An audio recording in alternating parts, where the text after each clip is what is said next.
I think you can all see the screen there now. If anyone can't see the screen, please let me know. Drop a note in the chat or give me a shout. I can see it. I mean, it's fine. Yeah. Excellent. Fantastic. Okay, I'm getting messages on my phone as well. There's a couple of others trying to log in and can't. But we'll get started so that we don't take up too much of your time. So thank you everyone for coming today. I really appreciate you giving a bit of your time today to really go back to basics with goal-based investing, which is the reasons why we invest. Today's talk is really going to be about the psychology of investing more than anything, your motivations. It's a very simple presentation. There's nothing technical. You're more than welcome to ask me technical questions, of course. Once the presentation's finished, I'll have an open Q&A session. So for those of you who don't know me or don't know me very well, a brief introduction to let you know a bit about me, who I am, my qualifications. I've been overseas this will be my 23rd year. I'm part of the Lawsons Network. And most importantly, I'm a husband, father, and an avid science fiction fan. So please do feel free to ask me questions about science fiction as well.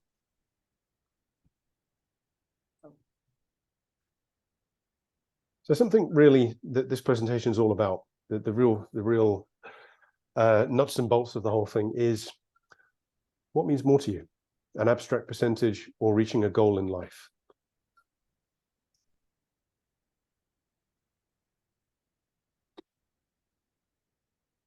So what exactly is goal-based investing? Well, goal-based investing really as a thing started towards the end of the last financial crisis, 2008, 2009, around that era. Everyone lost a lot of money, almost everyone did. And the next set of millionaires, of course, were born in the crisis like they're being born now. But it's a different yardstick for success. The focus is simply not just trying to beat the market, trying to achieve a particular return. It's about making it personal. It's about making it tangible. It emphasizes specific goals over raw returns, to put it bluntly. As we know, money gives us options, and those options are the goals. The more you have, the more goals you can achieve. Some examples of goal-based investing, particularly with what I do with my clients and how I help them, would be things like saving for their retirement, although I like to call retirement financial freedom. It's when you reach a point in life where if you're not working, if you're not having an income from a business, you're still able to live the lifestyle you want. Things like paying off mortgages are quite common. And probably the most common thing I get is saving for children's education. As we know, the costs of education are astronomical and tend to increase higher than the rate of general inflation. Another thing as well, which has become more popular in recent times, is funding immigration investments as well. People are looking for a second passport. They're looking to relocate themselves and their families to different countries for many reasons, economic, social, etc. And some people, of course, just want to sail the world, which is also a goal. Ships cost money, supplies aren't free, docking fees are not free as well. That's a legitimate goal too. Essentially, what you're doing with goal-based investing is you're reframing your success around goals and dreams rather than just raw returns. That has the following effects. It means that you're matching your goals to particular timeframes, which gives you time-appropriate risks, which gives you the opportunity to look at what the best investment for that particular time frame would be. It becomes very easy then to measure how far along you're going towards those goals. It gives you a lot more reason to be motivated and to be disciplined. And I think another very important thing it does is it makes you less likely to take on risk when you don't need to. It also helps you to avoid scams as well, because a lot of scams draw you in with high risks and promises of guarantees and all the rest of it. And incidentally, next month's webinar will be about how to avoid a scam, which should be quite exciting. So I think when I speak to my clients, something I always say to them is, think about what would happen if you fail to achieve a goal. Try to use your imagination and think about what's going to keep you up at night. And I think for most people, that's going to be more important than looking at where the market is this year, next year. Markets are always going up and down. You know, businesses rise, businesses fall, but your goals remain the same. If you needed to retire this year, for example, then the market doesn't really care. And so you need to be preparing for that accordingly. I'll give an example of how goals work, a little bit more about the psychology of the whole thing. Let's take two runners. Let's say it's December of last year and two people have decided they are going to run early next year. 1st of January, they want to start jogging. So the first runner, he He thinks it's healthy. He thinks it's a good idea. He knows people who jog. He's seen it on the television. He's heard it on the radio, etc. So he goes and buys a pair of expensive shoes, and he starts running on New Year's Day. He runs around the block. He goes up and down the road, down the park, back again, and he finds it very difficult. But he keeps going for about a week or so, and eventually he starts to find it a little bit boring. It's tiring. Perhaps he gets an injury or he's sore. He doesn't quite know why he's doing it. And then he realizes he's actually got better things to do with his time. The second runner has decided he wants to, or she, have a target of a marathon or a half marathon by the summer. So they look at a training schedule. How long will it take to train for that? Depends on their level of fitness. So they'll evaluate where they are right away. They'll develop a timeline. These days, of course, they can use an app, but they can also write it down as well, perhaps keep a running journal of some kind. And they'll start small. They'll focus on proper techniques. And they'll find if there's a running group in their area, and if there's anyone who's done something similar, they'll allow themselves to be mentored by that person. And most importantly, they'll regularly measure their progress. Pretty easy to know which of the two would be the better runner within 6 months or by the end of the year, or indeed who indeed would still be running. And that's why goals matter. Goals give you a reason why. That's the whole point of it. I can talk all day about technical matters. I can give my opinions on stocks and shares and different kinds of assets, why you should do this or do that. But ultimately, that has to be framed around your goals. Your goals are different to your friends, to your families, to your community, to your country, to everyone around you. They're your goals, and you're at a different point in your life to everyone else. So it's always important when you're thinking about your goals to make them as personal as possible. The actual investments themselves should be approached in a more dispassionate manner, because you don't want to be lured in with emotional decision-making when it comes to deploying your money. But certainly why you're deploying your money has to be a very emotional and very personal thing. And of course, it creates discipline, as I mentioned. It also helps you to avoid investing in one thing. Even if you only want to invest in a particular asset, let's say you only like property or you only like shares, you won't just be doing one share or owning one property in one country. You'll be spreading yourself out, and you won't be so focused on returns, only where those returns are in relation to your goal. Time is a very big part of goals. We all have different goals at different times. For example, if I'm thinking about buying a house in 2 or 3 years, then I might be saving for a deposit for that house. That's a very different time frame to somebody who's 30 and thinking about retirement, or somebody who's just had their first child and is thinking about how they're going to fund that child's education in later years or give them a head start in life. Typically, when I talk about time frames, I break time frames into these zones. And then we look at what kind of investments fit these zones exactly. There's no point doing a long-term investment when you only got 2 years. This is one of the reasons, incidentally, why a lot of people don't make money on stocks. They either try to trade, and most traders don't make money in the long term, or they think they can come in for a year or two and get out. Now, they might get lucky, the market might work with them on that, but more often than not, they pull out too early and they end up losing money. But if they stay in for the long term, they'll make their money. There's a lovely picture of a brunch, and I'm going to tell a little story. About 10 years ago, somebody I met in Abu Dhabi, his name's Peter, and his name wasn't actually Peter. I've changed his name for the purpose of this, just in case he's watching this. Now, I met Peter at the brunch, and like you do at most brunches, you talk about what you do for a living, and people open up and tell you everything. I always find that happens to me. Peter was talking about investing into property, and he started telling me about how the agent he was speaking to was telling him things like the price is going to double in 2 years. You can sell it quickly, and the market always goes up. So the property was here in the UAE. I won't say whether it's Dubai or Abu Dhabi. Peter looked at his finances and thought he could probably afford something that was off plan, so he went ahead with that. Unfortunately, the delay in construction meant it was 8 months until completion. He was actually forced to take a personal loan because he'd overextended himself. Budget was right to the limit, and then he found out that his personal loan was working against him in terms of his getting a good mortgage. He did get one eventually, but it was a lot harder. Because of all of that running around and all that sort of unplanned delays and all the rest of it, it took him a bit longer than he thought to find a tenant. Looking at the numbers, he realized that the rentals wasn't going to cover the mortgage and the personal loan together as well. And by the time we spoke again and we sat down around the numbers, he was actually about 7% down each month on his figures, which is fairly substantial. So he decided to cut his losses and put the unit up for sale. And he found that this was about 2 years in, that it was only worth what he paid for it. So he did sell the unit, and he basically didn't even break even. He was slightly under.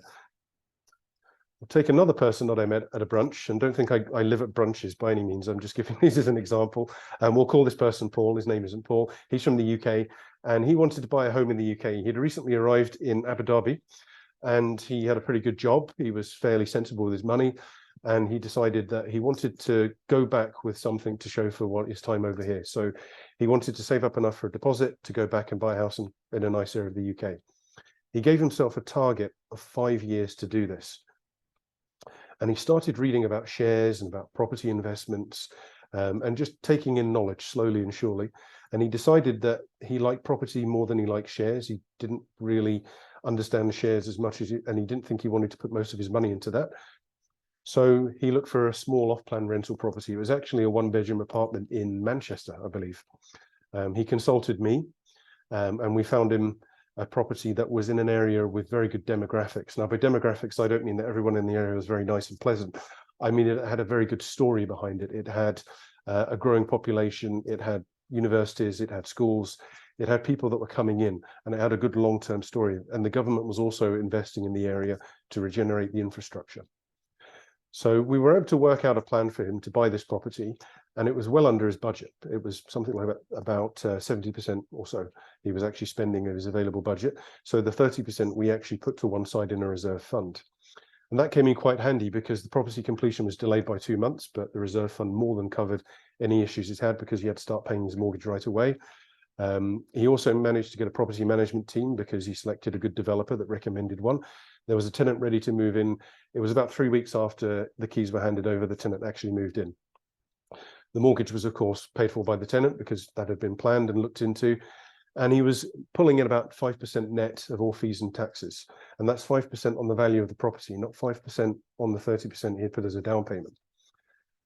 So of that 5%, he put most of that into longer term shares because he did want to diversify a bit and put some into shares, but not a lot. And the rest he used to top up his emergency cash reserves and his buying a house when he leaves the UAE fund. So at the end of all of that, Paul had a credit record because he'd taken a mortgage successfully and it was being paid off. And he had a property that was in an area with increasing value, where the rentals were keeping up with the inflation and where his tenant was paying his mortgage for him and he was building his cash reserves. Just by having a different approach in psychology, things worked out very differently. So to come back again to timeframes, because time again is a very important thing. If you're following a goal-based methodology, you'll be having different money doing different things at different times. I always liken it to different pots, and you've got different pots with labels on them. One might be, cash reserve funds, the other might be mortgage money, kids' education, all that sort of thing. So I suppose the real question is, how do we get started with all of this? Whether or not you choose to engage a financial planner like myself, or you decide to do this yourself, I think there are a few basic things that you should think about when you get started. And the first one is to think deeply about what you need the most, and to think deeply about what you want the most as well. Those two things are very different. And then think seriously about how life would be if you didn't reach those goals. Then get a bit of paper or a spreadsheet or whatever you're using, list down each goal. Try to figure out what each goal means in terms of money. And I'll give you an example of how I would do this if somebody was, say, 30 years of age. They wanted to retire in 20 years, and they wanted to have around 100,000 as an income upon retiring. So that's a 20-year goal. So what kind of money would we be talking about to generate that 100K? Well, if we were looking at a conservative 5% return, let's say an annuity, a basket of well-placed bonds, or a decent basket of properties, 5% is quite realistic. You'd need about $2 million to get about 100,000 a year. Very broad figures here, but basically that would what it would be. However, we need to look at inflation. 20 years from now, $100,000 is not going to be worth $100,000. So we normally add about 3%, sometimes a bit more, a bit less. It really depends on what currency we're working in. In this case, that would be around 4.5 million. And that would be to enjoy the equivalent of 100,000 in 20 years' time. Another thing to think about, where it starts to get a little bit complicated sometimes, is you need to factor in inflation after you've reached your goal. Unfortunately, the markets and inflation don't stop when you retire. They're not very nice that way. They keep going. And so you may find that you factored in 3% up to a certain point, but then once you start drawing down from your retirement fund, if it's not linked to inflation, you'll find that actually you'll be getting poorer and poorer and poorer. And these days, many of us are living a lot longer, so that's a much bigger problem than it was in the past. So to break that down even more, take each goal one by one. Take it calmly, take it slowly, write them down, and think about which ones are the most important. List the ones that are most important first to the last. Something that I've seen a lot in my years as a financial planner is people tend to get overwhelmed when they start looking at goals in more detail, because they realize there's a lot of things they want to take care of. And so sometimes it's better to break down the goals. Sorry, my screen just went there. Sometimes it's better to break them down a bit further and think about other things that you need to focus on first, particularly if your income isn't as high as you'd like it to be, your budgeting isn't where it needs to be. You might need to look at those things as well. You might need to look at debt as well, and debt restructuring, which can be an issue in some cases. And debt can be, I call it like having an anchor on a ship that's been thrown overboard and you're trying to sail. You're not going to get very far unless you work out how to tackle that. Insurance is also a big thing, often overlooked. A lot of people say, well, I'm single, I don't have dependents, don't really need insurance, got my health care, whatever it is. Thing is that we often leave things behind which can cause problems for other people, to put it bluntly, which can include funeral costs and things like that. And of course, if you have dependents, it's a no-brainer. You can also insure yourself against things like critical illnesses. That's the serious illnesses and accidents in life that statistically tend to happen as we get older. Things like cancer, things like eyesight issues, losing limbs, multiple sclerosis. There's a long list of that. Those things can be insured and give you a replacement income if you're unable to work. The thing that should scare you the most is not doing anything. And that's not a call to action, like you must go and do something right away, but at least start with your goals. And I'd say, as we're in the new year, if you've already done this exercise, go back and look at them again. It's a new year, things have changed, markets have changed, your goals, dreams, and your desires have changed as well. Go back and write them down again. And keep in mind that we're talking about a marathon here, not a sprint. You won't fix all the problems right away, unless, of course, you're lucky enough to have a vast sum of money appear through a lottery win, or perhaps you sell a business or something like that. But then you'll also have another set of problems as well, because if you've read the stats on people that come into money quickly, they don't tend to keep it very long unless they have their plans and goals in place. Ultimately, basic financial planning it's not very exciting. It's not something you're going to be talking about with your friends when you're playing golf, or you're down the pub or in a cafe or wherever you are. But it's crucial. It's absolutely crucial. Without proper plans in place, you won't be able to sustain the lifestyle you're looking for. You'll be relying more on blind luck. And we're talking about your goals, not my goals, yours. They're deeply personal to you. These are the things that are going to keep you up at night. Not me, not anyone else.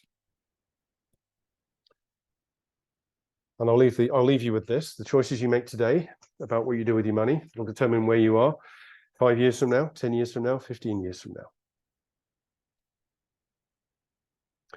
And I'll now stop sharing the screen and I'll open it up to any questions. Thank you for listening to me. I've kept that as brief as I can.